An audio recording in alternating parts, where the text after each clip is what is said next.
How's it going, people? Luxury cars are generally some of the most expensive cars on the market, matching supercars and other exotics in price. Rolls Royces, for example, are some of the most luxurious cars available in terms of the materials used in their creation and the wealth of unnecessary features they offer to drivers and passengers, way more than just a set of cup holders you get in my little Polo. However, due to rapid advancement of technology and continuously evolving world of automotive engineering, luxury cars can dip significantly in price to more affordable levels, where a more humble clientele are able to buy a slice of that luxury that is usually reserved for the rich. In this video, I'm going to give you my take on the top 5 luxury cars you can buy for less than £25,000, which is relatively cheap considering the specs of some of these cars. I'll give you some interesting facts, specs, and information on the cars, and you can let me know in the comments whether you agree or disagree with my picks. As a quick note, I'm looking at this from the perspective of the UK market. Taxes in other countries might make these cars a lot more expensive and might make other luxury cars better options for the same price. Don't forget also, just because their price tags are cheap, it doesn't mean that these cars will be cheap to live with on the whole. The average Bentley will be much more expensive to live with than the average Ford. Maintenance, petrol, insurance, and repairs are all areas to think about when buying one of these luxury vehicles. Remember to like the video if you enjoy it, comment down below to let me know your thoughts, and subscribe for more weekly car content. Anyway, without further ado,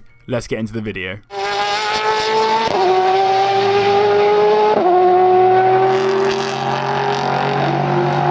At number 5, we have the newest car on the list, the Alfa Romeo Giulia. The Alfa Romeo badge is one that is generally appreciated by the majority of the car world, even if the cars aren't exactly renowned for their reliability. Even if the older models might have a few issues, the new Giulia has the benefit of being the most new car on the list, with 25 grand snagging you one with minimal mileage. The car has only been in production since 2016, though it shares its name with two classic Alfas, the Spider, Sprint GT or Sprint Speciale, which was a 2-door, and the sporty 4-door compact executive car, which were produced from 1962 to 1978. The latter is likely to be part of the inspiration for the new Giulia, which shares the 4-door rear-wheel drive layout and is overall quite a sporty luxury car. There are numerous versions of the new Giulia, including the Super, Veloce, Veloce TI, and the incredibly sought-after Quadrifoglio, and cheaper second-hand options go for around 20 grand. However, for £25,000 you can afford an almost brand new 2018 Super with the 2.2 litre turbo diesel engine, which puts out 180 brake horsepower to its two rear wheels,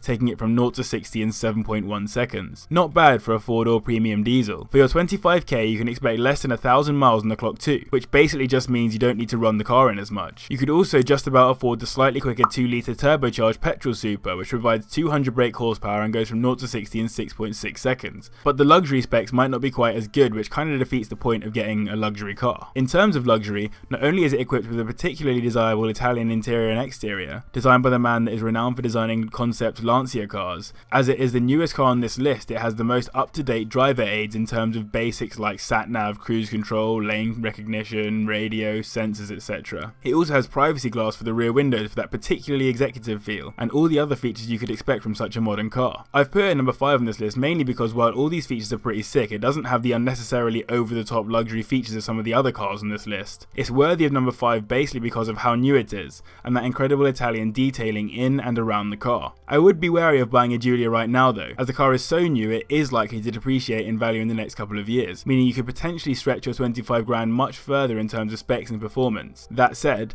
the car is still beautiful and luxurious overall and well worth 5th place on this list.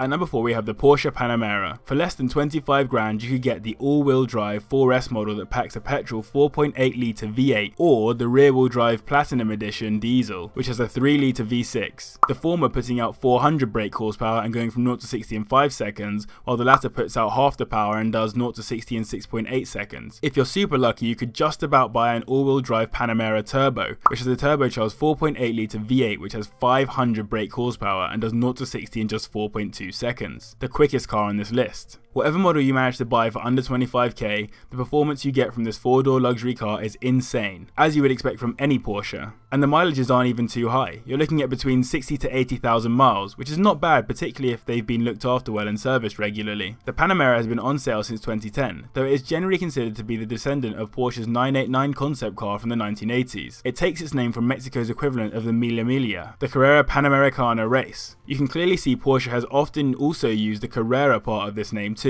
In my opinion, the Panamera kind of looks like a stretched 911, but in reality the two cars couldn't be more different, as the Panamera is focused on providing its inhabitants with luxuries and amenities, while the 911 is more focused on going fast and doing it really well. These luxuries include expensive leather seats that are completely electronically adjustable, a premium Bose speaker system, a center console for both the front and rear sections of the car, keyless entry, and all the other insane amenities you would expect in a luxury car. The interior on the Porsche is just generally a step above other cars, as you can clearly see. However, your 25 grand will not stretch any further than the 2012 model, which means you don't get the arguably better looking facelift version that came out in 2013. In addition to this, the best looking Panamera, in my opinion at least, is completely unaffordable for our price range. The Mark II Sport Turismo Estate variant, which arrived in 2017, goes for a minimum of around 90 grand second hand, so I'd always feel a little bit inferior watching one go by in my Mark I. That said, you can get the Mark I for around 20 grand if you're willing to accept a high mileage model, which is pretty decent considering the specs and performance. All in all, the Panamera is a super luxurious option which can give you some pretty hefty performance figures if you manage to get your hands on the coveted turbo for less than £25,000.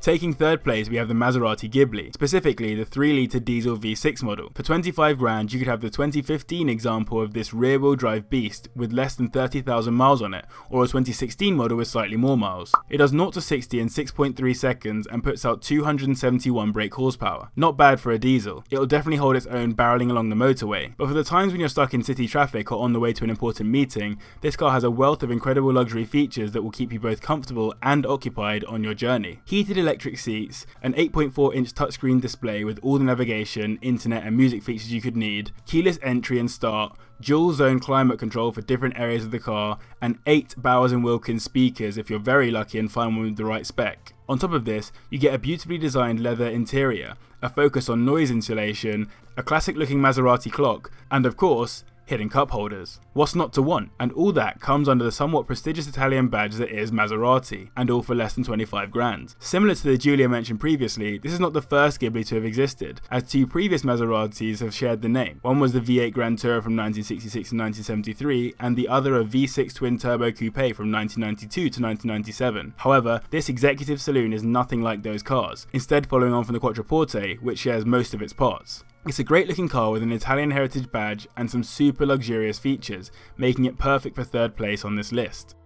Second best, but probably the one I'd have personally, is the Jaguar XJ, specifically the X351, which was released in 2009. The XJ name has a long running history, dating back to the Series 1 in 1968, with 9 different iterations since then. The X351 is the most recent version, and for £25,000 you could buy an incredibly high spec facelifted 2015 model with less than 30,000 miles on it. If that isn't a vibe, then I don't know what is. The older X351s are also the cheapest cars on this list, as you could get a 2009 model with high mileage for around £10,000, though it is actually quite a lot of miles. In terms of luxury features, the Jag absolutely comes through with a plethora of unreal amenities to keep you occupied for hours on end, and keep you feeling like a member of high society at all times. 8-inch touchscreen, ventilated front and rear seats that are electronically adjustable, and automatically bolsters to keep you in when driving fast. Panoramic glass roof, 4-zone climate control, just in case every person in the car has completely different body temperatures, whiplash protection system so you can't claim for it on insurance, a premium Bowers & Wilkins speaker system, all the sensors and computers you could imagine, and, of course, that swaggy leather interior throughout.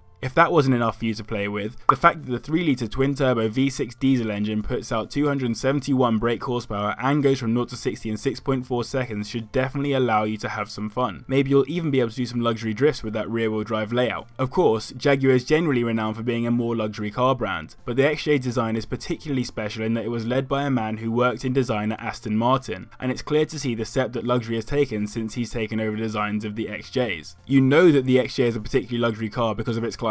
Ex-Prime Minister of the UK David Cameron had 2 XJ Sentinels in his time as PM, which featured bomb-proof doors, bulletproof glass and armoured plating beneath the floor of the car. I'm not sure you can personally buy a Sentinel edition, or whether it would really be necessary unless you're someone like a political figurehead, but pretty cool that it exists anyway. Overall then, I'd say the XJ is almost the best luxury car you can buy for less than £25,000. But in terms of luxury features, all 4 cars I've mentioned so far are completely eclipsed by what we have at number 1.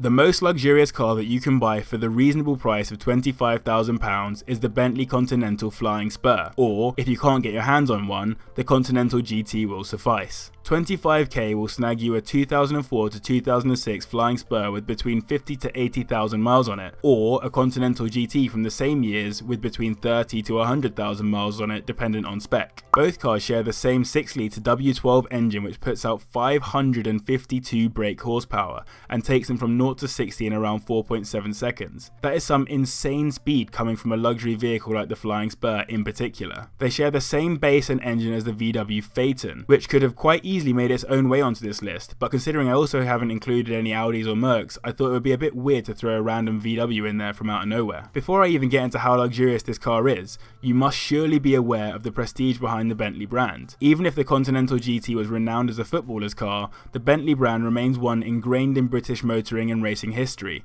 and will be celebrating its 100-year anniversary in January 2019. As a manufacturer, it is currently owned by VW, which helps keep the cars more reliable from an engineering point of view, but it is the history that keeps these cars so luxurious. The Continental GT features full leather upholstery, massaging front seats, an onboard computer which basically does most things for you, or guides you swiftly through them, and a bunch of other luxury features, but the Flying Spur has all these and more. It includes a sunroof, lumbar support, a garage door remote, rear seat entertainment package, walnut veneer, lamb's wool rugs, a TV up front, privacy glass, self-leveling suspension. It is a car designed specifically for you to sit in and feel so superior to the plebs outside that you forget they even exist. You own the Flying Spur, and it owns everyone else around you. Look at the leather quilting throughout the car. It's a whole level above the other car interiors on this list, just like its badge. Yeah, it's not a Rolls Royce, but it might as well be for less than 25 grand. The only thing about this car that lets it down is its age. Compared to some of the other cars on this list, it is much older, so it lacks some of the most up-to-date technological advancements. But in terms of unnecessary amenities and overall luxury of the car,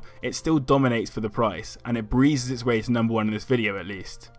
So, to recap, I've given you my take on the top 5 most luxury cars you can buy for less than £25,000. They were the Alfa Romeo Giulia, the Porsche Panamera, the Maserati Ghibli, the Jaguar XJ, and the Bentley Continental Flying Spur or Continental GT. If you would have chosen any different cars within this price range, or if tax laws in your country make other cars better options than the ones on my list, definitely let me know in the comments as I try to reply to everyone. Remember to like the video if you enjoyed it, which I really hope you did, and subscribe for more car content. As a quick note, thank you very much for 700 subscribers. At the time of making this video I'm on 772 subs and still growing, which is amazing to see, so thanks again. Anyway, thank you very much for watching. I'll see you in the next one. Listen!